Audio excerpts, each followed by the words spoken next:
Alright, for today's video is gusto kong ipakita sa inyo itong Davao City Global Township kung saan napakaganda ho nitong lugar. Gawa ho ito ng Cebu Landmaster and Villa Abrili family. Joint ventures ho ito dito. So maliban sa magandang lugar na aking i-flex ay i-flex ko rin sa inyo ang kultura ng mga Davaoeno, no? Yung pagiging disiplinado at malinis at may respeto sa kapwa tao at sa kalikasan. So paano nangyari yun, no? Paano ko nasabi yun na ang mga mga Davaoeno ay kahanga-hanga, disiplinado, may respeto sa kapwa at sa kalikasan? Kasi nga, kung papansin nyo dito, wala kang makikitang mga basura sa daan na kung saan-saan na pinagtatapon. So meron ka talaga makikita dito na mga garbage bins talagang nakalagay, no, sa mga bawat lugar. At ang mga tao ay talagang binibitbit talaga yung mga basura nila para itapon sa tamang tapunan. So nakatuwa lang. Sorry ha, at babanggitin ko ulit yung mga Tagalog, karamihan sa Manila. So kung ang parke sa Davao City napakalinis right after na magsiuwian ang mga tao, ang mga namamasyal. Sa Manila naman, basta-basta na nag-iiwan ng mga basura nila, pinagkainan, pinagtapunan. Walang perfectong syudad sa Davao, hindi perfecto ang syudad ng Davao City, meron pa rin dumi. Pero ano lang, very limited, no, or very minimal. Siguro out of 10,000 ka mga tao dito na gabi-gabi, araw-araw na nagpupunta para mamasyal, siguro nasa mga 100 lang katao ang nagtatapon ng mga basura nila, nag-iiwan ng mga kalat kung saan-saan. Siguro mga 100 katao lang, at madalas naman noon ay hindi taga Davao City, yung mga bagla, yung mga burara, mga mahakala talaga, no, na hindi taga Davao City, so maaari taga ibang probinsya na dinala dito yung kanilang katarantaduhan, baglaan nga, pagiging burara, dugyot. So binibitbit, dinadala nila dito sa Davao City ang ganong estilo. Kaya meron tayong nakikitang mga basura. And of course, meron din mga taga Davao City mismo, no? Yun na nga, mga dugyot sa kanilang mga tahanan. Nakalimutan nila, akala na tahanan pa rin nila. So kahit nasa mga public places na sila, nagtatapon pa rin ng mga basura kung saan saan. No, so may mga nagtatapon din ng mga basura, yun nga, no, mga hindi taga Davao City, at may mga taga Davao City din naman na din talaga dugyot, at mga bata, karamihan. Although may mga bata din ako nakikita talagang well trained sa mga magulang na ang mga basura pansamantala mo na ibulsa, o kaya hindi man maibulsa, bibitbitin talaga at maghahanap talaga sila ng kanilang mga matatapon ng basurahan. Dito tayo. Gusto ko i-connect the dots, no? Kung lahat ng mga nakita kasi natin dito sa Davao City, lahat yan may konektado, may kinalaman talaga yan sa mga Duterte. Oo, meron siyang connection, meron siyang kinalaman ang mga Duterte dito sa Davao City. For example, ito, what you have see is what you get, di ba? So ito ay condominium, no? Tatlong township development to dito. Sa unahan, apat na, no? Lima na nga no? Kasi yung Double Dragon, Jollibee, mga ganyan, no? So Injapsia joint ventures ng yan, Tony Tan Kakchong in Injapsia, Mang Inasal in Jollibee. So Double Dragon, pagkakaalam ko yung Double Dragon Hotel na yan ay nga siya, mix, sila, dalawa sila may-ari. Ito, that's what I'm saying, Double Dragon. Sa likod lang ho yan ng SM. Ito naman ay SM National University, so dalawa. Tapos ito naman ang PhilInvest, tatlo. Ito naman ang Matina Enclave ni Iskandor. So ilan na ba? Apat, no? And ito naman pang lima, itong ginagawang gusali na yan. That's part of parte siya nitong Davao Global Township. Tapos ilan nga, isa, dalawa, tatlo, apat, lima, anim, no? Anim yung makikita natin itong township or yung parang development. Yan, pang-anim yan. Cebu Landmaster ulit may-ari niyan, no? Or developer. Tapos meron din isa dito na makikita rin within the vicinity lang din ng Matina, yung tawag nito, IT Park, Matina IT Park. Kaso nga lang hindi siya kita rito kasi nga medyo natabunan mo yung mga establishment. Anyway, so yun lang, bali iko-connect ko yung mga 6 or 7 na yun, township or mga development projects dito sa Davao City, na mga township nga mixed use development, ganyan na lahat yon ay meron yung kinalaman sa mga Duterte. O paano natin i-connect? Siyempre, kung hindi dahil nga talaga sa napakagandang polisiya at advokasya ng mga Duterte na baguhin ang anyo ng Davao City, no? Linisin lahat to the core.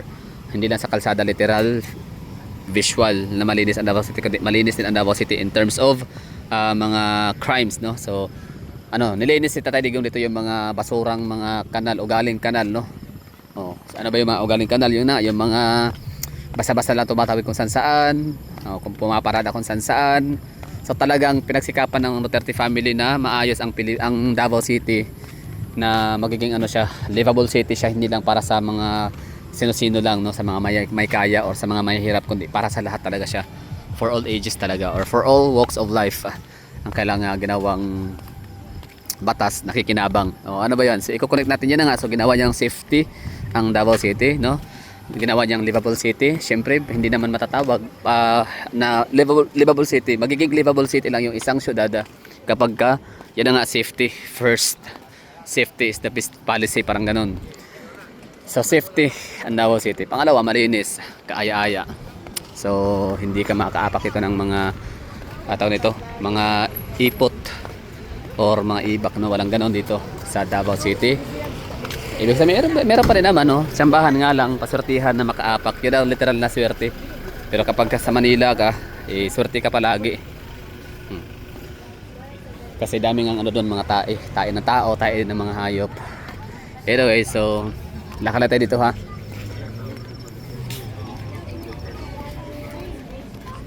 I also have So, diba, nakakatuwa, no? Naka-proud as Davaoenyo kasi meron talaga tayo matatawag dito na peace and security culture. Safe and security. Napaka-livable city. Marami tayong mga pinupuntahan na lugar na lahat talaga maganda, no? Walang tapon. Iba-iba ang itsura, iba-iba ang ma-offer nilang view. For example, dito. Man-made lang. Pero maganda. Na-enjoy. Man-made lang kasi dati dito golf course dito, golf club, tapos bahay nila Tatay Digong sa likod, di ba? So ang dating golf club ngayon ay nagiging township na. So napapakinabangan siya ng lahat, hindi lang ng mga residente, mga nakabili ng unit dito sa lugar, kundi maging mga taga-outsider kasi meron silang provided ng mga parks. Kumbaga gumagawa sila ng traffic dito sa lugar para bebenta ang mga nagtitinda dito. Siyempre, ganun yan the life chain or life cycle, parang ganun. So gagawa ang Global Township ng park para maraming taong pupunta. So marami ng traffic, mataas, no? Maraming tao. So pag mataas ang traffic sa lugar, ibig sabihin yan, mataas ang purchasing power sa lugar, no? Ngayon, kailangan nila ang mga andito, kailangan may mabiling tubig, pagkain, kape at kung ano pa. So ngayon, ito na, may mga food court, mga food trucks. May mga coffee shops, marami. So yun, dahil sa kailang ginawang park, maraming napupunta dito, nakakakuha siya ng attention and attraction. Sa mga taong pupunta dito, may mga pera, bibili. So bibili sa mga tenant nila. So ngayon mga tenant, kumikita. Pag kumikita ang mga tenant, siyempre may rent yan sila, no? So yung rent doon na kumikita ang may-ari ng Global Township. So ano kami dito, no? Life cycle. Hindi yung nakinabang lang talaga yung developer or yung natitinda. Kundi lahat talaga na ikinabang. Win-win situation. And that's the essence of business. Hindi yung pwedeng ikaw yung magbebenepisyo or yung may kinabang. So dapat lahat. Ito na tayo sa party area. Meron tayong amphitheater dito nakikita. Sa harapan yung may mapailaw-ilaw, no? That's amphitheater na pwede ka dyang pasyal, upo-upo, ganyang kwentuhan together with family and friends. May pa-fountain dito, mga bata nag-i-enjoy sa mga fountain, mga pakulay-kulay, pailaw-ilaw sa gabi. And mostly talaga number one na mga nakapag-benefits dyan, nag-i-enjoy ay ang mga ganyang edad, mga bata. Naglalaro, malaya. Walang pangamba, walang takot. Ang mga magulang dito na baka yung mga anak nila sa isang saglit ay mawawala, no? Kikidnapin. And of course, as always, no? very common sa Davao City na makikita mo yung mga elms, mga helmet sa motor. Hindi na kailangan dalhin ng mga may-ari. Ilalagay sa braso, sa siko, no? Kasi nga safe ang Davao City. Walang mag-ano diyan. Walang magnanakaw niyan. Walang kukuha. Diba? Ganda no, nakakatuwa oh.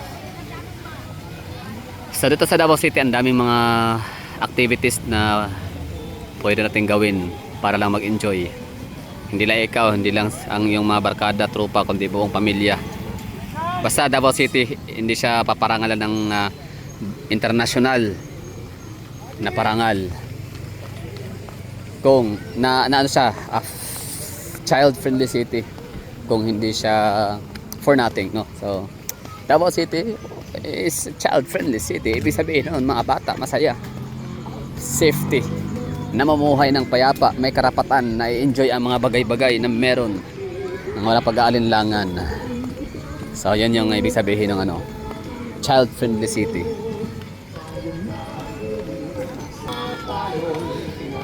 Ayan, ganda ng ano dito oh, pa Christmas tree. So nakatawa lang no na i-flex talaga lagi ang Davao City. Yes, traffic na tayo dito. Pero ang gusto ko lang ano dito kasi ang purpose ko dito, intention, hindi para pumunta ang lahat at dito na manirahan.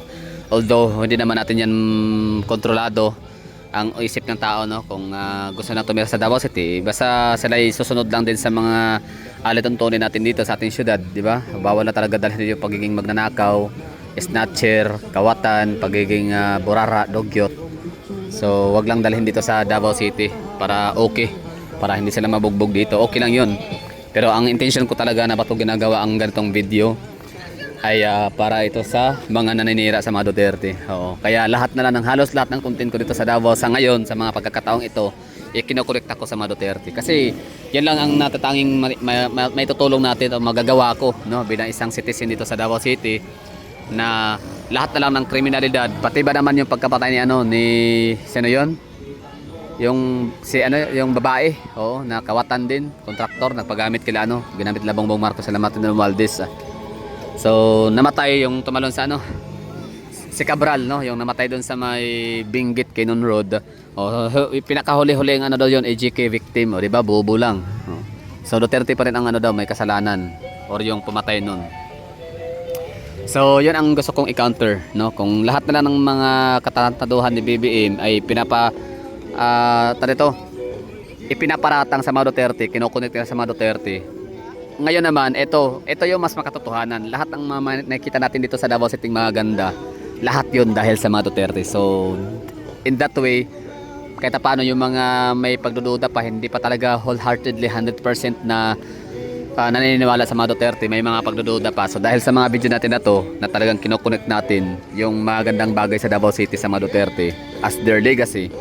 So kahit paano man lang ano sila, ma-convince natin sila, or meron na silang sapat na ebidensya, or meron na silang ano, parang tawag nito, parang rason, no?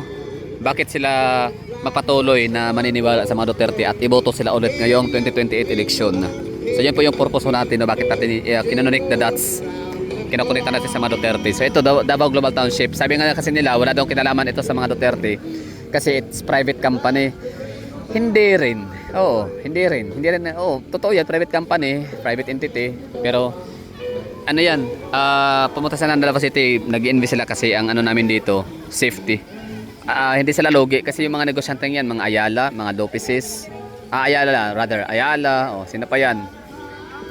Hindi sila pupunta sa Davao dito kung wala namang purchasing power ang Davao City. Dahil sa mataas ang purchasing power ng Davao City, di naglagay sana ng business dito. Bakit mataas ang purchasing power sa Davao? Kasi nga marami nga negosyante. Basta ganun na yun, paikot-ikot na lang. Maraming negosyante, maraming mga consumer, maraming empleyado, maraming kumikita. So ayun, buhay ang ekonomiya. Progressive City ang kinalabasan. Maganda to ha. Malinis. Libre lang mamasyal dito, walang entrance fee, walang bayad. At hindi ka rin obligadong bumili ng kape sa mga nagtitinda sa labas.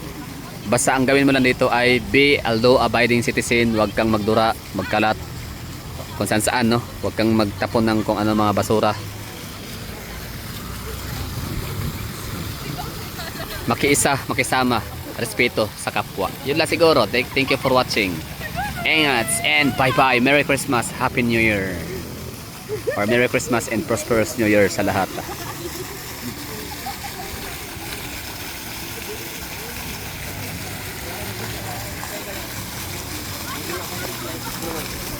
Kita orang di sini kan,